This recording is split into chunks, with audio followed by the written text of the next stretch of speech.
Hey, sweet girl. The reason that you keep falling off is not because you're not disciplined. It's not because you're not motivated. It's not because you're not inspired. It's not because you're not in the right environment. It's because of your identity. You are the old you looking for new results. You are the same person that does the same things because you show up as the same person that does the same things. Your identity has not changed. Your identity has not shifted. And so that's why you are struggling to close the gap between who you are and who you want to be. Your identity has to change in order for your life to change. That's it. So give me about 15 minutes and I promise you after this, your life will never be the same. I'm going to show you how to rewrite your identity. And it's not about faking. It's not about fake it till you make it. It's not about pretending or performing.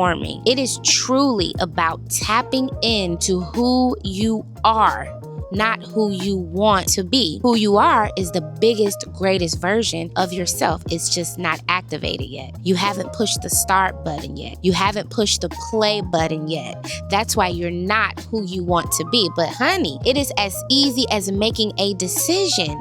How do I show up as who I want to be? I become who I want to be, one decision at a time. So grab you something to drink, girl. I'm outside again today and I got me some ice water. Hydration, honey, hydration. So grab you something good, girl, and let's get into your identity.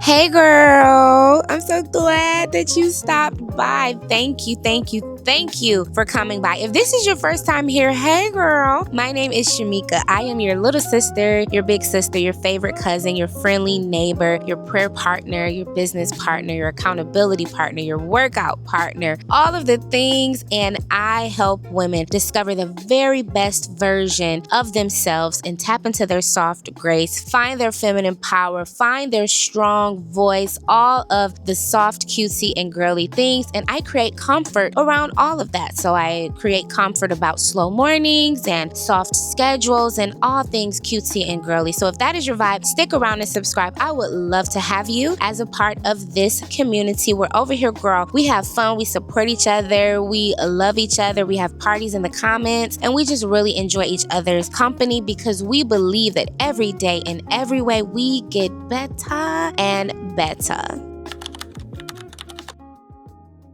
Let's start off with why identity is important. Because with identity comes expectations. Your identity is not only who you are internally, but it's also how you are seen in the world. So if I identify myself as a police officer, then 9 times out of 10, I look like a police officer. I have on a uniform. I probably have a hat. Someone might think that I eat donuts and coffee. Someone might feel safe around me. They expect me to protect. They expect me to serve. They expect me to defend the defenseless. They expect me to protect communities and serve environments. So that's the expectation that comes with me if I am a police officer. If I'm a lawyer, I am expected to be well educated. I am expected to be knowledgeable. I am expected to come to someone's defense, to be able to argue a point, to be able to convince someone of something. If I am a mother, I'm expected to be nourishing and nurturing and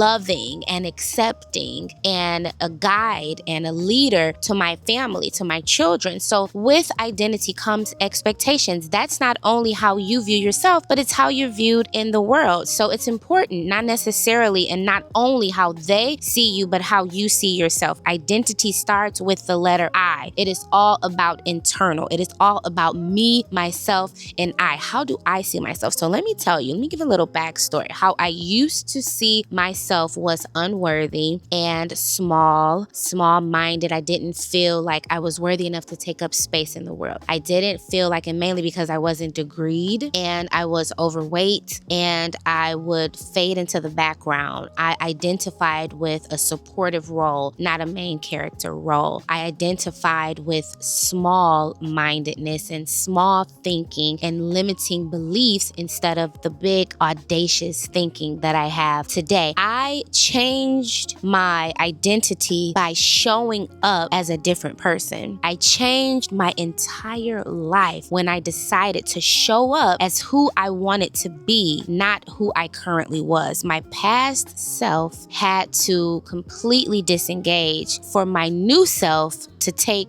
the leading role in my life. And once I did that, I'm telling you, once I chose my higher self instead of settling for my lower self, my entire life shifted. Everything around me changed. All of a sudden, I am showing up as this successful woman who prioritizes peace, who is madly in love with her husband and herself, who loves to spend time in solitude and spend time with herself, who prioritizes herself above every single other person. It took a little selfishness, but selfish is now my identity. Self-centered is now my identity. Does that mean that I'm not charitable? Does that mean that I won't donate of my time, my energy, my efforts, my goods, my services, my money? No, that does not mean that. I am a very charitable person. I go and feed the homeless with my mother-in-law on Thursday. So I am very much so in touch with humanity in a way that I can be a blessing to someone in need. Very much so that. However, at the very center of myself is myself. That's my identity. I had to do it that way. I had to be radical with that decision because I am a recovering people pleaser, and I'm not afraid to admit that. The first part of changing your identity is being brutally honest with who you are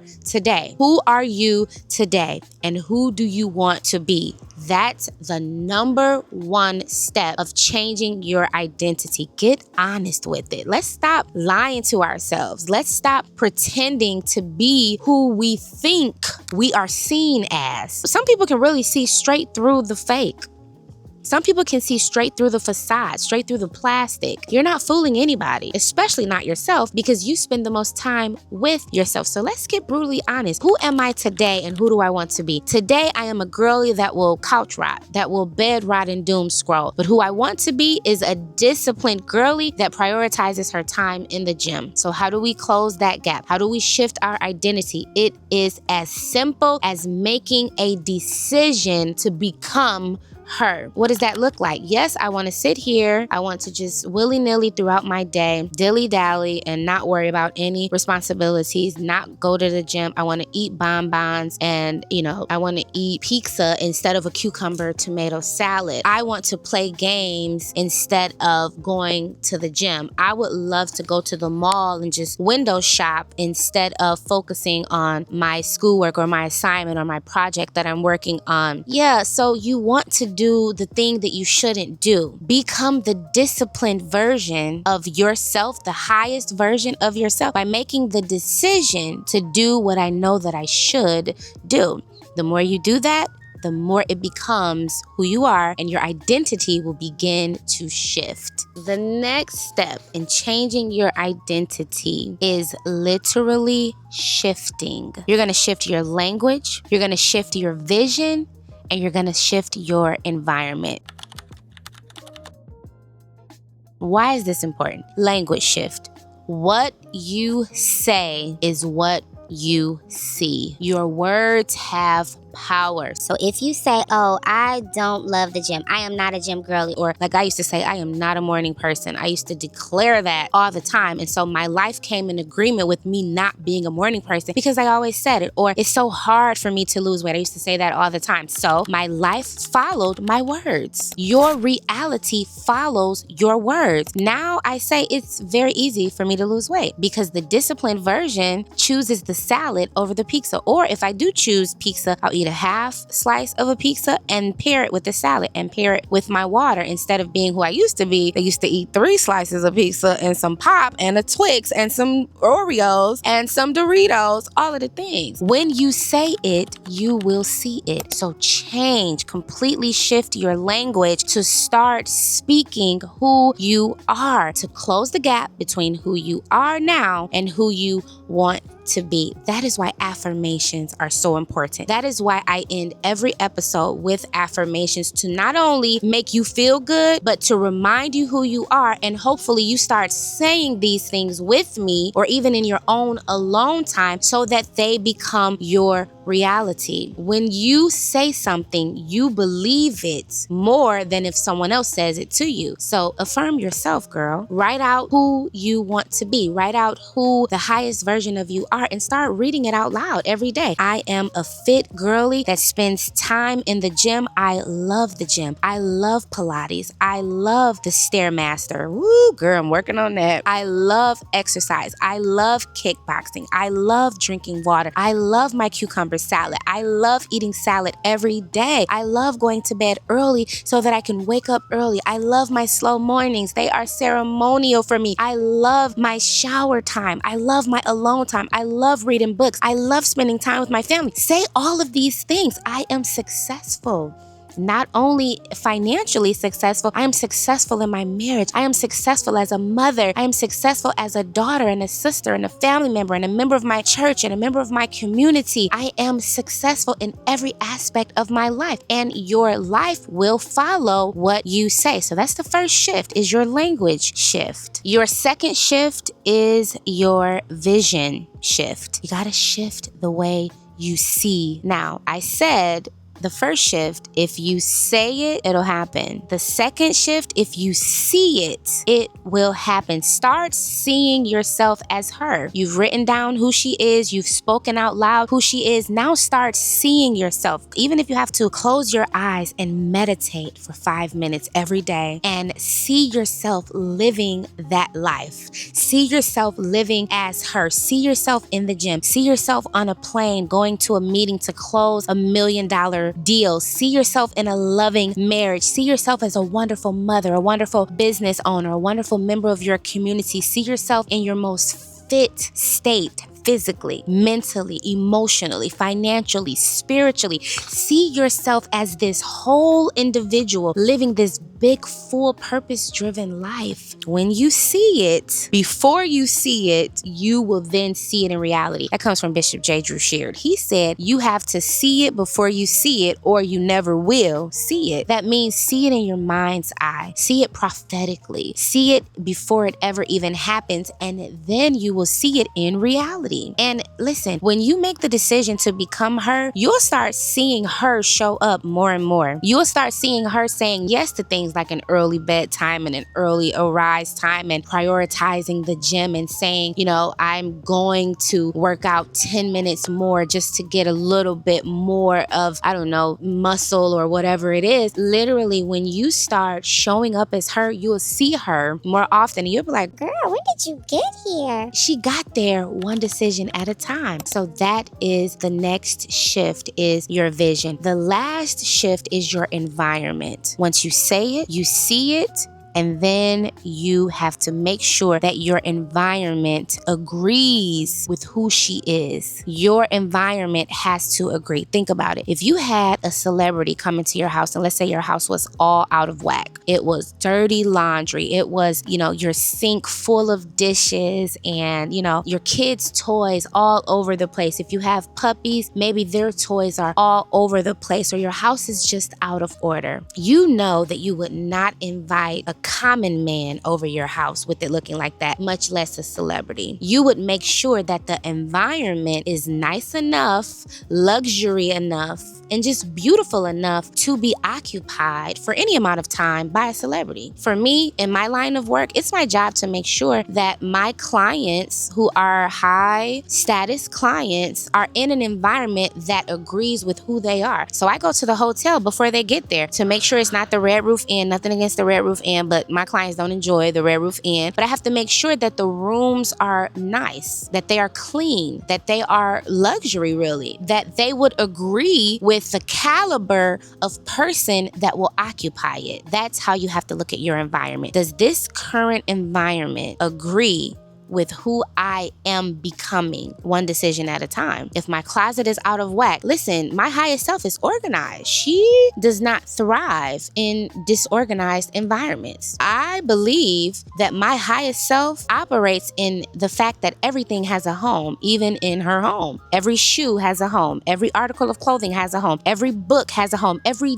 dish has a home. Everything gets put away, not put down. That's what my highest self is. So I have to make sure that my environment can accommodate her. I have to make sure my environment is a great reflection of who she is, or else she's not going to come. Make sure that your environment is ready for who you're becoming, and don't make it ready when she gets there. Prepare for her. Prepare for her. Make sure that everything around you, that when she arrives, she only has smiles and compliments to say. She's not disgusted by anything. She's not stepping over clothes and toys, or even your emotional environment. Make sure that you declutter your feelings. Journal it out. Pray about it. Talk to a therapist. Talk to your mama, your daddy, your bestie, your pastor. Speak to somebody to declutter all of that feelings that you've had, that you've been suppressing, the childhood trauma that you've experienced that you've never properly dealt with. Clean all of that out. So when your highest self arrives, she's not sifting through all of that emotional mess to try to find you. It'll be clear for her to take up space and make this her home. What about the mental clutter? What's all in your mind? A lot of times our physical environment is a direct reflection of what's happening mentally. So clean out your mental clutter. Write it down. Get out your thoughts. Write it on paper or put it in your notes app on your phone so that it is clear. So when she comes, she is mentally clear and we can start thinking like her. We start our days with positive affirmation. We start our days with gratitude, not sifting through what is all of this mental mess up here? What are we thinking about? Why are we thinking about people pleasing this early in the morning? Why are we starting our day with limiting beliefs this early in the morning? No. She wouldn't do that. She starts her day with gratitude. She starts her day intentionally being peaceful, sitting in peace,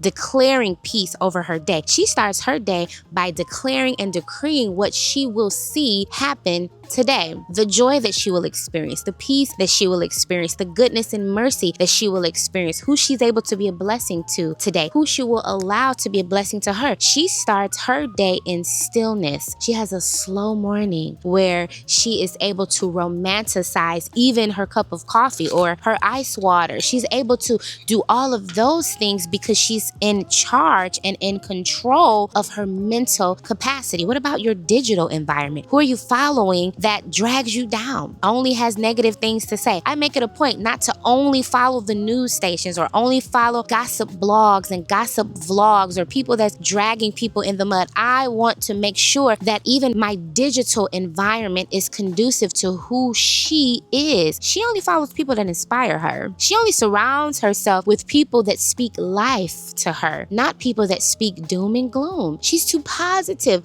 to be in an environment that is negative. As a man thinketh in his heart, so is he, is what the Bible says. So if I'm surrounded by people that's thinking negative and that seeps into me, then all of the hard work that I've put in to become this awesome, amazing, optimistic individual goes down the drain. So check your physical environment, not just tidying up your clothes, but clean it out with people that don't belong there anymore. Who did you grow up with, but you're not on the same page, much less in the same book? You're not even in the same library. You don't go anymore. You don't fit anymore in that space, and that's okay. Maybe they're not your for lifers, and that's okay too. Maybe they're just meant to be people that you see at church and you say hi and you say bye. Or maybe they were meant to just be in your life for that season. Be okay with letting it go. Out with the old, in with the new. How can we get better and better in every area of our life if we keep holding on to what no longer serves us? So how do you shift your identity? You do the things that agree with the best version, the highest version, the greatest version of yourself.